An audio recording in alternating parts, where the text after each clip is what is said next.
Hello students, in this video we'll discuss chapter number 4, the French Revolution. बेटा पूरी 8th class में अपने history में जितने भी चैप्टर पढ़े हैं उन सब में सबसे इंटरेस्टिंग चैप्टर है फ्रेंच रेवोल्यूशन। मुझे तो ये सबसे इंटरेस्टिंग लगता ही है, पर जब आप इस चैप्टर में जैसे जैसे आगे बढ़ते जाएंगे आपको भी ये बहुत इंटरेस्टिंग लगेगा। क्या क्या पढ़ने वाले हैं बेटा हम लोग इस चैप्टर में, तो हम लोग देखेंगे कि भाई ये जो रिवॉल्यूशन हुआ, ये जो विद्रोह हुआ, जो क्रांति हुई, उसके कारण क्या कहते हैं। रिवॉल्यूशन का मतलब क्या होता है? क्रांति, विद्रोह। तो इस क्रांति, इस विद्रोह के कारण क्या थे? आउटब्रेक कब हुआ, कैसे हुआ, किसका मेजर रोल था इस आउटब्रेक में? जैसे ये रेवोल्यूशन स्टार्ट हुआ, कौन से वो लोग थे जिन्होंने इस रेवोल्यूशन को स्टार्ट किया, ठीक है, कब स्टार्ट हुआ, वो सब हम लोग देखेंगे। फिर हम लोग देखेंगे रीन ऑफ टेरर को। आज का जो वर्ड टेररिस्ट या टेररिज्म है वो यहीं से बना है ना। तो हम लोग देखेंगे रीन ऑफ टेरर किस पर्टिकुलर ईयर को कहते हैं, क्यों कहते हैं, कैसे मैक्सिमिलियन रोबेस्पियर ने इतना आतंक मचाया कि वो उस एक साल को हमने नाम ही रीन ऑफ टेरर दे दिया। फिर हम देखेंगे कि भाई फ्रेंच सोसाइटी के ऊपर फ्रेंच रेवोल्यूशन का क्या इम्पैक्ट था। फ्रेंच रेवोल्यूशन से सिर्फ फ्रेंच सोसाइटी इम्पैक्ट नहीं हुई बच्चा, जबकि पूरा वर्ल्ड इम्पैक्ट हुआ। तो फ्रेंच रेवोल्यूशन का पूरे वर्ल्ड के ऊपर इम्पैक्ट देखेंगे। फिर हम लोग देखेंगे rise and fall of Napoleon Bonaparte, कि भाई नेपोलियन बोनापार्टे का राइज कैसे हुआ और उसका फॉल कैसे हुआ। नेपोलियन बोनापार्टे जो एक मिलिट्री पर्सोनेल था, कैसे वो मिलिट्री पर्सोनेल तक से लेकर के किंग बनता है, यूरोप को जीतने की कोशिश करता है, ठीक है। तो उसके राइज को पढ़ेंगे, उसके फॉल को पढ़ेंगे अब। बेटा एक बात बहुत अच्छे से याद रखना कि पहला अमेरिकन रिवॉल्यूशन हुआ था, मतलब वॉर ऑफ अमेरिकन इंडिपेंडेंस पहले लड़ा गया, उसके बाद फ्रेंच रेवोल्यूशन हुआ। तो जो ट्रोमैटिक, जो टर्मोइल वाली सिचुएशन थी फ्रांस में, वो जब आई उसके पहले अमेरिकन वॉर ऑफ इंडिपेंडेंस लड़ा जा चुका था। जो कंडीशन थी फ्रांस और न्यू वर्ल्ड मतलब अमेरिका में, वो बहुत ज़्यादा डिफरेंट थी, ठीक है, बहुत ही ज़्यादा डिफरेंट थी। पर जो रिवॉल्यूशनरी आइडियाज़ थे वो दोनों जगह सेम ही थे। अगर मैं फ्रेंच रेवोल्यूशन और अमेरिकन रेवोल्यूशन की बात करूं तो दोनों रेवोल्यूशन अपने आप में बहुत ज़्यादा अलग है ना। दोनों की कंडीशन सिचुएशंस बिल्कुल अलग थी, पर जो रिवॉल्यूशनरी आइडियाज़ थे, जो लोगों की इच्छा शक्ति थी, वो दोनों जगह काम कर गई, ठीक है। तो जो फ्रेंच रेवोल्यूशन था वो ज़्यादा शेकिंग था, वर्ल्ड शेकिंग था as compare to American war of independence. देखो अमेरिकन वॉर ऑफ इंडिपेंडेंस भी हुआ, पर उसका इम्पैक्ट पूरे वर्ल्ड के ऊपर कहीं ना कहीं कम देखने को मिला। वहीं पर फ्रेंच रेवोल्यूशन का इम्पैक्ट पूरी दुनिया के ऊपर ज़्यादा पड़ा। तो फ्रेंच रेवोल्यूशन अमेरिकन रेवोल्यूशन के बाद हुआ, फिर भी पूरी दुनिया को हिला के रखने की जो ताकत थी वो किसमें थी? फ्रेंच रेवोल्यूशन है, मतलब पूरी दुनिया के ऊपर इसका इम्पैक्ट आया, ठीक है। ये स्टार्ट हुआ 1789 में और 10 साल तक चलता रहा। इसने फ्रांस की सोशल, इकोनॉमिक, पॉलिटिकल स्ट्रक्चर को चेंज करके रख दिया, और सिर्फ फ्रांस के ही नहीं बेटा, पूरे वर्ल्ड के। सो French revolution change the social condition, economic condition, political condition of not only France but also of the entire world। पूरी दुनिया को हिला के रख दिया। ये वाइड स्प्रेड अपहीवल थी, ठीक है। इतनी वाइड स्प्रेड ये अपहीवल थी कि मतलब कोई भी दो व्यक्ति न्यूट्रल नहीं रह पाए, या तो इस पार या उस पार।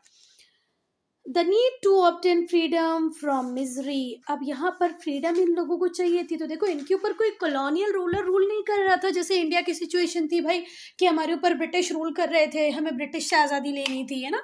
यहाँ पर ऐसी कोई प्रॉब्लम नहीं थी। तो फिर भैया इन्हें किससे फ्रीडम चाहिए थी? इन्हें फ्रीडम चाहिए थी मिजरी, गरीबी से, इनजस्टिस से, ठीक है। फ्रांस के जो लोग थे, स्पेशली जो थर्ड स्टेट के जो लोग थे, वो जो कंटिन्यूअस अपना एक्सप्लॉयटेशन करवा रहे थे, उन्हें टैक्स बर्डन झेलना पड़ता था।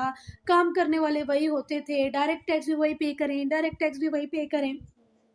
तो वो लोग अपने हक के लिए लड़ रहे थे, मतलब जो इनजस्टिस उनके खिलाफ होता था उसके लिए लड़ रहे थे, मिजरी से लड़ रहे थे, और इन दोनों ही चीज़ों से इन्हें क्या चाहिए थी? आज़ादी, ठीक है।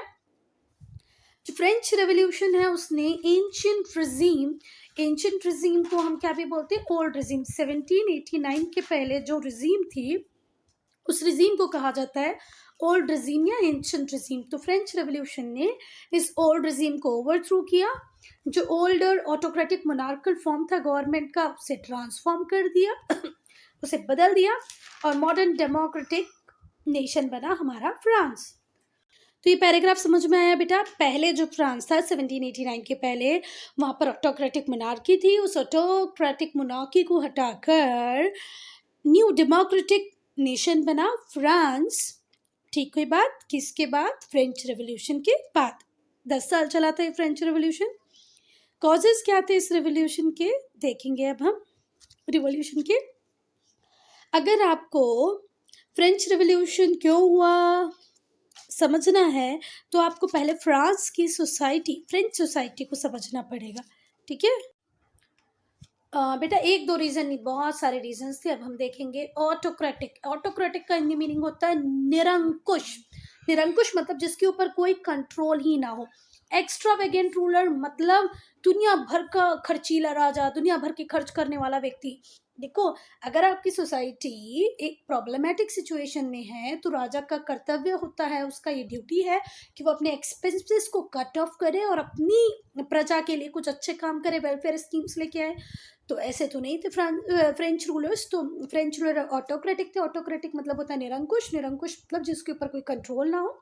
एक्स्ट्रावेगेंट रूलर मतलब बहुत ज़्यादा खर्च करने वाले। प्रिविलेज्ड नॉबल्स, जितनी भी नॉबल सोसाइटी थी उसको अलग अलग डिफरेंट प्रिविलेजेस मिले हुए थे, उन्हें टैक्स नहीं देना पड़ता था, है ना। क्लर्जी की लाइफ तो बहुत ज़्यादा लग्जूरियस थी। Landless peasants, jobless workers, unequal taxation, बहुत सारी समस्याएं थी फ्रेंच रेवोल्यूशन के होने के पीछे। Autocratic rule, extravagant rulers, privilege nobles और क्लर्जी, लैंडलेस पीजेंट्स, वो किसान जिनके पास ज़मीन ही नहीं है, वो वर्कर्स जिनके पास काम नहीं है, अनइक्वल टैक्सेशन सिस्टम, बहुत सारी थी। फ्रांस एक स्ट्रॉन्ग और पावरफुल स्टेट हुआ करता था 18वीं सेंचुरी तक। इसके पास बहुत सारी टेरिटरीज थी, ठीक है, जो उसने कहाँ पर कैप्चर की हुई थी? नॉर्थ अमेरिका में और वेस्ट इंडीज के आइलैंड्स में। ठीक है, तो फ्रांस 18वीं सेंचुरी तक बहुत ही मजबूत, बहुत ही बहादुर, बहुत ही शक्तिशाली राज्य हुआ करता था।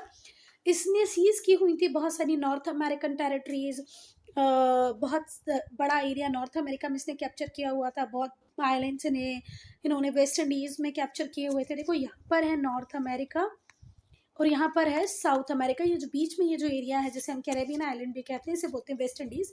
यहाँ पर भी बहुत सारे आइलैंड्स ऑक्यूपाई कर रखे थे फ्रांस ने। ठीक है, इसकी मिलिट्री स्ट्रेंथ बहुत ज़्यादा थी। मिलिट्री स्ट्रेंथ बहुत ज़्यादा थी, उसके बाद भी जो फ्रेंच मोनार्की थी उसको क्राइसिस को फेस करना पड़ता था, which finally led to its destruction. जो मोनार्की थी उसको बहुत सारी प्रॉब्लम्स को फेस करना पड़ता था, बहुत सारी क्राइसिस को हैंडल करना पड़ता था, और अल्टीमेटली फाइनली उसका डिस्ट्रक्शन हुआ। सोशल कॉजेस क्या थे? जो फ्रेंच सोसाइटी थी वो 3 पार्ट्स में डिवाइडेड थी, या 3 स्टेट्स में, या 3 क्लासेस में। 3 स्टेट्स बोलो, स्टेट्स एस वाला नहीं, ये वाला। The entire French society was divided into 3 states. ठीक है, पहला हुआ करता था, फर्स्ट स्टेट में हुआ करते थे क्लर्जी, सेकेंड स्टेट में हुआ करती थी नोबेलिटी। क्लर्जी बोले तो फादर, है ना, चर्च में रहने वाले लोग। नोबेलिटी राजा, राजा का परिवार। और जो थर्ड स्टेट था उसमें फिर सारे लोग आ जाते हैं, मिडिल क्लास, बिजनेसमैन भी आ जाएंगे, डॉक्टर्स भी आ जाएंगे, इंजीनियर्स भी आ जाएंगे, लैंडलेस फार्मर आ जाएंगे। ठीक है, पीजेंट्स, हर व्यक्ति थर्ड स्टेट में आ जाएगा। ठीक है, तो फर्स्ट स्टेट किसका है बेटा? क्लर्जी का। सेकेंड स्टेट किसका है? नोबेलिटी का। थर्ड स्टेट किसका है? बचे हुए लोगों का। ठीक है, इसमें लार्ज, स्मॉल, मीडियम, लैंडलेस सारे लोग आ जाएंगे। फर्स्ट और सेकेंड स्टेट को पढ़ेंगे अब हम।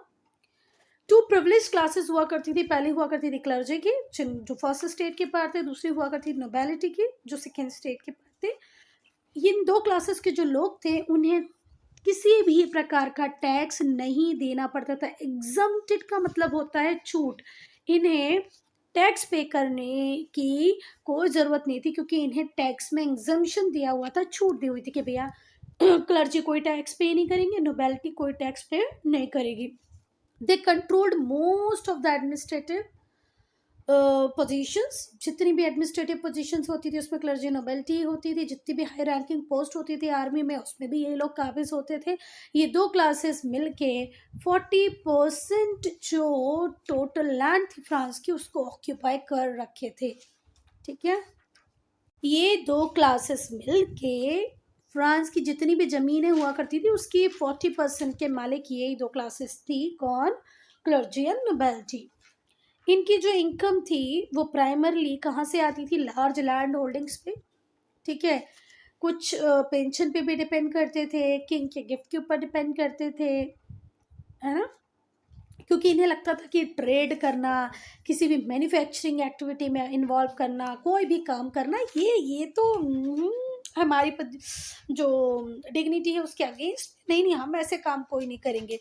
तो कुछ को पेंशन मिल रही थी उसमें वो अपनी लाइवलीहुड पूरा कर रहे थे, किसी को गिफ्ट मिल रहा था राजा से उसमें वो पूरा कर रहे थे, पर इनकी डिग्निटी के खिलाफ था, इनकी डिग्निटी को हर्ट करता था अगर ये कोई ट्रेड करेंगे, कोई मैन्युफैक्चरिंग का काम करेंगे या कोई और काम करेंगे। तो ये काम नहीं करते थे भाई, बड़े ही प्रिविलेज लोग थे।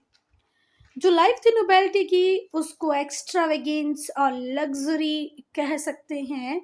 बड़े बड़े महल हुआ करते थे, ठीक है, बहुत सारे मतलब क्या बोलना चाहिए, सर्वेंट्स हुआ करते थे जो कंटिन्यूसली सर्व करते थे किंग को, क्वीन को। अच्छा, राजा जो होंगे अभी हम पढ़ेंगे जिनके रिगार्ड में, लुई 16 वो तो बहुत एक्स्ट्रावेगेंट राजा थे ही थे, पर रानी भी कम नहीं थी। रानी वीकली पार्टीज करती थी, मंथली पार्टीज करती थी, और पार्टीज मतलब पार्टीज जब आप जितना लग्जरी आप सोच सकते हो ना उसमें प्लस या उस पे ऊपर 100 की पावर लगा दो, इतना ज्यादा लग्जरी इनकी लाइफ हुआ करती थी। There were some poorer section, पर पुअरर सेक्शन भी थे in these top states. They were discontented and blame the richer member of the family for their misery. बेटा देखो, वो जो जेलिस की जो फीलिंग होती थी वो इन लोगों में भी थी। देखो, कुछ लोग तो इन सेक्शन के बहुत ज़्यादा रिच थे, कुछ उतने रिच नहीं थे, तो वो असंतोष, क्रोध में ही रहते थे, इनको ब्लेम करते रहते थे कि भाई हमारी जो तकलीफ है, हमारी जो गरीबी है उसके लिए आप ही लोग रिस्पॉन्सिबल हो। अब हम थर्ड स्टेट को पढ़ेंगे। जो बचे हुए जितने भी लोग थे फ्रांस के वो सब थर्ड स्टेट में आते थे, मतलब थर्ड स्टेट कॉमन पीपल का हुआ करता था। ठीक है, मैक्सिमम लोग इसमें पीजेंट्स मतलब किसान हुआ करते थे, जो कुछ लोग अपनी ज़मीनों पे, पर बात ज़्यादा से ज़्यादा चर्च की ज़मीनों पे, नोबेलिटी की ज़मीनों पे काम किया करते थे। जो लाइफ होती थी इस क्लास की बहुत ज़्यादा मिजरेबल हुआ करती थी, क्योंकि बेटा आज हम इंडियन टैक्सेशन सिस्टम की बात करें तो बहुत प्रोग्रेसिव है। आप जितना ज़्यादा अर्न करोगे उतना ज़्यादा आपको टैक्स इंडियन गवर्नमेंट को देना पड़ेगा, क्योंकि आप अर्न कर रहे हो तो आपको देने में कोई प्रॉब्लम नहीं। पर यहाँ पे सिस्टम उल्टा था, गरीबों के ऊपर टैक्स लगाते थे, तो गरीब वैसे ही कम कमा रहा है और उसके ऊपर टैक्स और उससे ले लेते थे, है ना। तो जो ये क्लास थी थर्ड स्टेट, इसकी लाइफ बहुत मिजरेबल थी। बहुत सारे जो फ्रेंच पीजेंट थे वो लैंडलेस थे, है ना, या तो बहुत छोटी ज़मीनें उनके पास थी, वो मुश्किल से अपनी सबसिस्टेंस नीड को पूरा कर पाते थे, मतलब बेसिक नीड्स को पूरा कर पाते थे। बेटा टीनेंस की कंडीशन बहुत ज़्यादा ख़राब थी। शेयर क्रॉपर्स, वो शेयर क्रॉपर्स का मतलब क्या होता है? बटाईदार मतलब पार्टनरशिप में जब हम खेती करते हैं, या तो आपकी ज़मीनों पे हम थोड़ा सा पैसा देके आपकी ज़मीनों पे जब खेती करेंगे उसको बोलेंगे शेयर क्रॉपर्स। तो शेयर क्रॉपर्स की कंडीशन ख़राब थी, किसानों की कंडीशन ख़राब थी। रेंट देने के बाद बचा इनके पास बहुत कम पार्ट बचता था, और वो इतना नहीं होता था कि इनकी 2 टाइम की जो नीड्स होती हैं डेली ब्रेड एंड बटर की वो भी पूरी हो पाए। आफ्टर रेंट देने के बाद जो पेजेंट्स का शेयर था वो रिड्यूस हो जाता था 1/3 या 1/4 तक। जो भी वो प्रोड्यूस करता था उसका 70% तक उसको टैक्स देना पड़ता था। 1/4 आप समझ रहे हो, 1/4 मतलब सिर्फ 25% बेचारे का होगा, 1/3 हुआ तो मतलब सिर्फ 34% उसका होगा, बाकी सब टैक्स में चला जाएगा। जो लोग हुआ करते थे टैक्स में जाएगा, रेंट में जाएगा, ठीक है, रेंट भी देना है उसको और टैक्स भी देना है। तो रेंट और टैक्स देने के बाद उसके पास सिर्फ अपनी प्रोड्यूस का 1/3 बचता, 1/4 बचता। वो लोग जो डेली वेजेस पे काम करते थे उन्हें भी बहुत कम मजदूरी मिलती थी। कुछ चेंजेस एग्रीकल्चर में हुए 3 सेंचुरी में जिन्होंने फार्मर्स की कंडीशन को और ख़राब कर दिया। ठीक है, अब ना ही तो वो अपने फॉरेस्ट से लकड़ियाँ लेके आ पाते हैं, ना ही तो अपने जो फ्लॉक्स होते हैं मतलब गाय बैल भैंस बकरी शिप्स उनको ग्रेस कराने मतलब चारा चराने के लिए वहाँ जंगलों में भी नहीं ले जा पा रहे थे। ठीक है, पहले क्या होता था कि बहुत सारी अनकल्टिवेटेड लैंड थी जिसके ऊपर है ना हम लोग हमारे घास लगी होती थी, तो हमारे कैटल्स वहाँ पर ग्रेजिंग कर लेते थे, खाना खा लेते थे, पर अब वो भी अलाउड नहीं था। टैक्सेशन का जो वार्डन था वो इतना इंटॉलरेबल था कि भाई लोग परेशान हो जाते रहे टैक्स के चक्कर में। बिसाइड्स टैक्सेस के अलावा फोर्स लेबर भी करवाई जाती थी। बहुत सारे टैक्सेस होते थे, जैसे रोड्स ब्रिजेस के ऊपर, चर्च के ऊपर, और दूसरी जो नीड्स होती थी कम्युनिटी उसके ऊपर। आपके एरिया में जो चर्च है उसके लिए टैक्स दो, ब्रिज के लिए, रोड के लिए, दूसरी नीड्स के लिए। अगर किसी साल पुअर हार्वेस्ट हो जाए, मतलब आप जो फसल उगा रहे हो वो खराब हो जाए, तो आपकी कंडीशन तो स्टारवेशन पर ही आके रुकेगी। स्टारवेशन मतलब भूखमरी, भूख से मरना होता है स्टारवेशन। ठीक है, अगर किसी साल पुअर हार्वेस्ट हो जाए, फसल खराब हो जाए, तो इनकी कंडीशन इनवाइटेबली का मतलब क्या होता है, जो आप ना भी चाहोगे तो आएगी। कैसी हो जाएगी? स्टारवेशन जैसी हो जाएगी, अनरेस्ट आ जाएगा लोगों के बीच में, कॉमन पीपल बहुत ज़्यादा सफ़र करेंगे क्योंकि फूड प्राइसेस बढ़ जाएंगे और ये लोग तो अपनी सेविंग्स इनकी कुछ थी ही नहीं जिसका ये यूज़ कर लेते हैं। मिडिल क्लास बेटा, थर्ड स्टेट में जितने भी लोग बिलोंग करते थे वो सारे ही ऐसे नहीं थे जो ज़मीनों के ऊपर काम करते हैं, या जो सारे ही ऐसे हों जिनकी कंडीशन बहुत ज़्यादा ख़राब हो। कुछ लोग आर्टिशन हुआ करते थे, कुछ वर्कर्स हुआ करते थे, कुछ पुअर हुआ करते थे जो टाउन्स और सिटीज़ में रहते थे। Then there was the middle class और द बोर्जियो। बेटा आप इसको बोर्जियोजी पढ़ लो, पर बुर्जुआ इसका प्रोनाउंसिएशन क्या है? बुर्जुआ। जो मिडिल क्लास हुआ करती थी, जो मध्यम वर्ग हुआ करता था, उसे बुर्जुआ कहते थे। जैसे आपको कंफर्टेबल लगे वैसे प्रोनाउंसिएशन करो, क्योंकि आपकी एग्जाम रिटर्न होने वाली है बेटा, ओरल नहीं होने वाली है। जो बुर्जुआ हुआ करते थे, जो मिडिल क्लास और मध्यम वर्ग के लोग हुआ करते थे, उनमें कौन कौन आते थे? राइटर्स, डॉक्टर्स, जजेस, लॉयर्स, टीचर्स, सिविल सर्वेंट्स।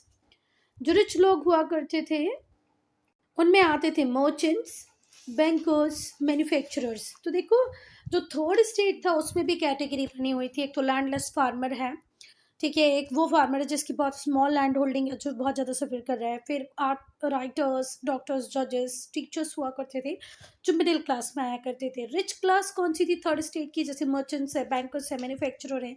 जो मर्चेंट हुआ करते थे, जो बिजनेस क्लास थे, वो बहुत ज़्यादा ग्रो हुई, उसकी इम्पोर्टेंस ज़्यादा बढ़ गई, क्योंकि फ्रेंच की जो कॉलोनीज थी अमेरिका में, उससे ट्रेड कंटिन्यू होता रहा, फ्रेंच को बहुत फ़ायदा हुआ। तो यहाँ पे ट्रेडर रातों रात बहुत ज़्यादा अमीर हो गए। Even though they had money and पे टैक्सेस, वो लोगों के पास पैसा भी था, वो टैक्सेस भी पे करते थे, पर उनके पास कोई पॉलिटिकल राइट नहीं था। ठीक है, उनके पास कोई राजनीतिक शक्ति नहीं थी। तो इस बात का बुरा इस रिच क्लास को, जो थर्ड स्टेट से बिलोंग करती थी, बहुत बुरा लगता था। भाई देखो, हमने अपनी दम पे पैसा बनाया, पैसा तो हमारे पास है ही, हम टैक्स अलग दे रहे हैं, जिससे कि फ्रेंच किंग हैं, फ्रांस के जो राजा हैं, वो एक्स्ट्रा लग्जरी को एंजॉय कर रहे हैं। तो भाई हमें पॉलिटिकल राइट क्यों नहीं दिए जा रहे? हमें पॉलिटिकल राइट दिए जाए। So they wanted a system of governance. तो इसलिए उन्हें एक ऐसा सिस्टम चाहिए था गवर्नेंस का जहाँ पर सबकी इक्वल से हो, मतलब हर व्यक्ति अपनी बात को रख सके, अपनी बातों को मनवा सके। और इसीलिए हम कह सकते हैं कि फ्रेंच रेवोल्यूशन में, और इन्हीं लोगों ने बेटा एक बहुत महत्वपूर्ण इंपॉर्टेंट मेजर रोल प्ले किया फ्रेंच रेवोल्यूशन में। पॉलिटिकल कॉजेस की बात करेंगे अब हम। तो पॉलिटिकल कॉजेस क्या थे? 18th सेंचुरी में जो फ्रेंच सोसाइटी थी, फ्रांस की जो सोसाइटी थी, उसको रूल करते थे किंग लुई 16। ठीक है, लुई 16 18 सेंचुरी में फ्रेंच सोसाइटी को रूल करते थे। ठीक है, फ्रांस को रूल कौन करता था? लुई 16। ये एब्सोल्यूट मोनार्क था, डेस्पोटिक राजा था, निरंकुश शासक था, सारी शक्तियां इसी के पास थी। लोग गवर्नेंस में पार्ट ही नहीं ले सकते थे, लोग नहीं बोल सकते थे हमारे लिए ये रूल बनाओ, ये रेगुलेशन बनाओ। Everything was decided by whom? Louis 16 only. King was obstinate. बेटे ये जो वर्ड है ऑब्स्टिनेट, इसका मीनिंग होता है जिद्दी, हट्टी, दुराग्रही, मतलब बुरा करने वाला। तो जो राजा था वो बहुत ही दुष्ट टाइप का था, उसको गवर्नमेंट के काम करने में कोई मज़ा नहीं आता था। जितने भी गवर्नमेंट ऑफिशियल्स थे उनको पता था कि भाई राजा तो पगला है, हम पे कोई ध्यान ही नहीं दे रहा है, तो वो अलग करप्ट हुए जा रहे थे, भ्रष्टाचारी थे। वो भी कोई काम नहीं करते थे, ना ही तो कोई वेलफेयर स्कीम लेके आते थे लोगों के लिए। वेलफेयर स्कीम्स का मतलब होता है बेटा जन कल्याण की योजनाएं। एक राजा जो होता है वो अपने लोगों के कल्याण के लिए बहुत सारी स्कीम्स लेके आता है, उनकी भलाई के लिए बहुत सारे अच्छे काम करता है। तो ऐसा कोई काम लुई 16 की रेन में तो नहीं हो रहा था। इससे रिसेंटमेंट बहुत ज़्यादा था, लोग असंतोषी ज़्यादा थे, मतलब किसी को सेटिस्फेक्शन नहीं मिल रहा था राजा से, है ना। लोगों के अंदर गुस्सा बहुत था, है ना, क्रोध बहुत था। जो लोग कॉमन पीपल थे वो राजा को पसंद बिल्कुल नहीं कर रहे थे, राजा के अगेंस्ट में, सरकार के अगेंस्ट में खड़े हुए थे। बेटा ये जो वर्ड है रिसेंटमेंट, इसका मतलब होता है नाराजगी, गुस्सा, रोष। जो एडमिनिस्ट्रेशन था लुई 16 के अंदर वो बहुत ही करप्ट था। करप्ट बोले तो भ्रष्टाचारी था। जो सरकारी ऑफिशियल थे वो लोगों को टॉर्चर करते थे, उनसे मन मारा टैक्स वसूल करते थे, उन्हें अरेस्ट कर लेते थे, बेस्टाइल पैलेस में बिना ट्रायल के उन्हें भर देते थे, मतलब जेल में पकड़ के रख लेते थे। देखो एक लीगल प्रोसीजर होता है, आपने कोई क्राइम किया होगा तो आपको राजा के सामने, मजिस्ट्रेट के सामने पेश करेंगे, फिर भी आपका जुर्म ऐसा होगा कि आपको जेल में डालना है तो जेल में डालेंगे। पर ये जो ऑफिशियल थे वो इतने करप्ट हो चुके थे कि अननेसेसरी किसी को भी टॉर्चर करने लगते थे, किसी से भी मनमाना टैक्स वसूल करते थे, और जो नहीं इनकी बात सुनता था उसको बेस्टाइल पहले पैलेस ही हुआ करता था, बाद में इसको जेल बना दिया गया था, उस जेल में डाल देते थे। इस रीज़न से जो बेस्टाइल था वो नोटेबल सिंबल था operation by the state. State जितने अत्याचार कर सकता है, जितना दुराग्रही हो सकता है, उसका एक सिंबल बन गया था बेस्टाइल पैलेस, क्योंकि बेस्टाइल पैलेस में किसी व्यक्ति को ले जाके कैसे भी पटक दिया जाता था। अब हम इकोनॉमिक कॉजेस की बात करेंगे तो जो रानी थी बहुत ही ब्यूटीफुल थी, जिसका नाम था मारिया एंटोनिएट, ठीक है। वो भी इतना पैसा बर्बाद करती थी फेस्टिविटीज़ पे, मतलब कोई भी त्योहार हो, किटी पार्टी हो, मतलब पार्टी आज जैसी किटी पार्टी नहीं, पहले ये पार्टी बहुत करती थी, बहुत ज़्यादा त्योहारों पे खर्चा करती थी, और इवन कम दिमाग होते हुए भी स्टेट के मैटर्स में बहुत ज़्यादा इंटरफेयर करती थी। ये अपने फेवरेट लोगों को अपॉइंट करा देती थी, उन्हें प्रमोट कर देती थी। Louis too showered favours and pensions upon his friend. Louis 16 भी अपने फ्रेंड्स को बहुत सारी पेंशन दे देता था, बहुत सारे भत्ते, पैसा वैसा दे देता था। इससे देखो राजा भी और रानी भी दोनों ही बड़े अनपॉपुलर थे कॉमन मास के बीच में, कि भाई ये कैसे राजा रानी अगले पगले, इनको तो हटा ही देना चाहिए। अच्छा, बहुत बड़ी आर्मी थी इनके पास, और ये हमेशा वॉर वेज करते रहते थे, मतलब आज इसके साथ लड़ लिए तो कल उसके साथ लड़ लिए, परसों किसी और के साथ लड़ लिए।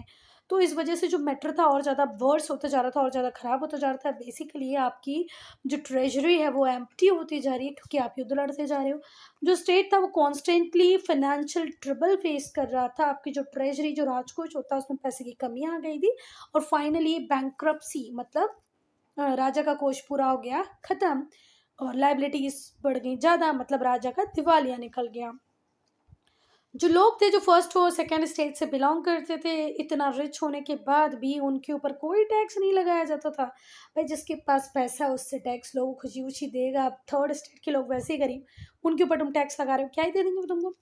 जो एंटायर बर्डन था टैक्सेशन का वो सिर्फ थर्ड स्टेट के ऊपर आता था। थर्ड स्टेट में जिसमें कि जो किसान थे वो बहुत ज़्यादा बैडली अफेक्टेड होते थे।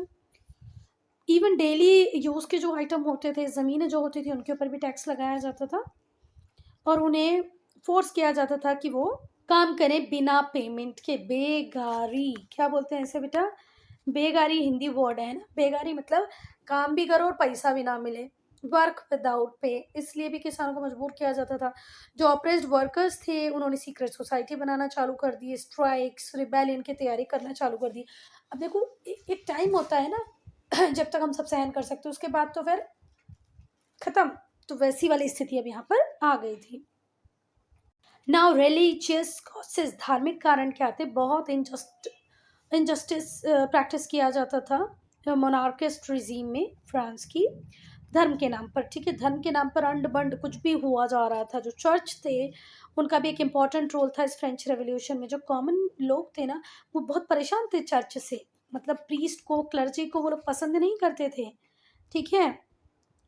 क्योंकि ये लोग अब बाइबल के हिसाब से नहीं चल रहे थे, ये लोग अब जीसस के अकॉर्डिंग नहीं चल रहे थे, इन्होंने अपनी मनमर्जी से रूल्स रेगुलेशन बनाना था, तोड़ना था, अपने प्रिंसिपल्स को क्रिश्चियनिटी के प्रिंसिपल्स को कभी भी अपनी नीड के हिसाब से मोल्ड करने का इन लोगों ने सोच लिया था। मतलब जो कॉमन पीपल था, जैसे हमारी भगवान में श्रद्धा होती है, किसी लोगों का अंधविश्वास होता है, पर इन लोगों ने इस तरीके का एनवायरनमेंट क्रिएट किया कि जो कॉमन मास थी, कॉमन पीपल था, वो चर्च के नाम से हाथ जोड़ने लगा, प्रीस्ट के नाम से, क्लर्जी के नाम से डरने लगा था कि भाई ये लोग तो हमारा कुछ करने वाले नहीं है, ये तो क्रिश्चियनिटी के प्रिंसिपल्स को ही मैनिपुलेट करते रहते हैं। जो एनलाइटेंड कॉमन पीपल थे वो समझ गए थे कि भाई ये जो कैथोलिक क्लर्जी है ये रिप्रेजेंटेटिव गॉड के तो नहीं है।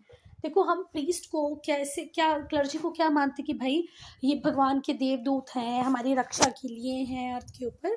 पर जो एनलाइटमेंट था लोगों के बीच में, धीरे धीरे जब वो आया, जितने लोग एनलाइटन थे उन लोगों ने मान लिया था कि भाई जो कैथोलिक क्लर्जी है ये कभी भी भगवान का रिप्रेजेंटेटिव तो नहीं है। फ्रांस बहुत ज़्यादा रिलीजियस इंटॉलरेंट बनते जा रहा था, धर्म के नाम पे बहुत ज़्यादा अत्याचार हो रहे थे, रिलीजियस माइनॉरिटीज़ पे उन्हें टॉर्चर किया जा रहा था। चर्च के पास बहुत ज़मीनें हुआ करती थी, ठीक है। Moreover church owned about 6% of land through out France. उसे परमिट किया गया कि वो टीथ भी कलेक्ट करे।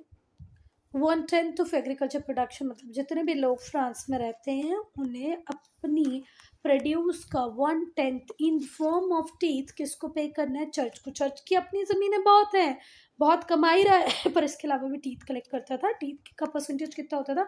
1/10 या 10%, जो भी आपकी प्रोड्यूस हुई हो उसका। इनकी जो अर्निंग होती थी उसके ऊपर कभी भी टैक्स नहीं लगता, तो मतलब इतना अमाउंट कमाते थे उसके ऊपर टैक्स नहीं लगता था। इसकी वजह से this resulted in high revenue of church. जितने भी चर्च हुआ करते थे वो माला माल थे, बहुत रईस हुआ करते थे। जितनी भी चीज़ें थी जो अभी हमने पढ़ी उस सब में से एक नाराज़गी डेवलप हो रही थी धीरे धीरे लोगों के मन में, और इसी से होगा फ्रेंच रेवोल्यूशन। बेटा चलो, इन्फ्लुएंस ऑफ फिलोसफर्स। जो क्लर्जी थे वो पहले व्यक्ति बने, है ना, जिन्होंने फ्रेंच फिलोसफर्स को ख़त्म करने का सोचा। वोल्टायर एक बहुत अच्छे फ्रेंच राइटर थे, ठीक है। वो बोलते थे कि भाई धर्म के नाम पर जो भी कुछ आपको बताया जा रहा है उस पर जब तक विश्वास ना करो जब तक उसका कोई रीज़न तुम्हें ना मिल जाए, ठीक है। रीज़न होना चाहिए हर बात के पीछे। वोल्टायर के बाद आए कौन? रूसो, मंटेस्क्यू, इन्हें भी बहुत पॉपुलैरिटी मिली। भाई वोल्टायर के जब आइडियाज़, बातें जब लोगों को समझ में आने लगे तो उन्होंने जो भी एब्सर्ड था रिलीजियस मैटर में, जो रीज़न के अकॉर्डिंग नहीं था, रीज़न को कॉन्ट्राडिक्ट करता था, उसके खिलाफ लोगों ने बोलना चालू किया। फिर रूसो आए, फिर मंटेस्क्यू आए, इन्हें भी बहुत पॉपुलैरिटी मिली। तो ये हैं हमारे मंटेस्क्यू और ये हैं रूसो, ये वोल्टायर, जिन्होंने अपनी फिलॉसफी से दुनिया को बदल दिया। फ्रांस में तो इन्होंने जो किया किया, पर पूरी दुनिया इनको याद करती है।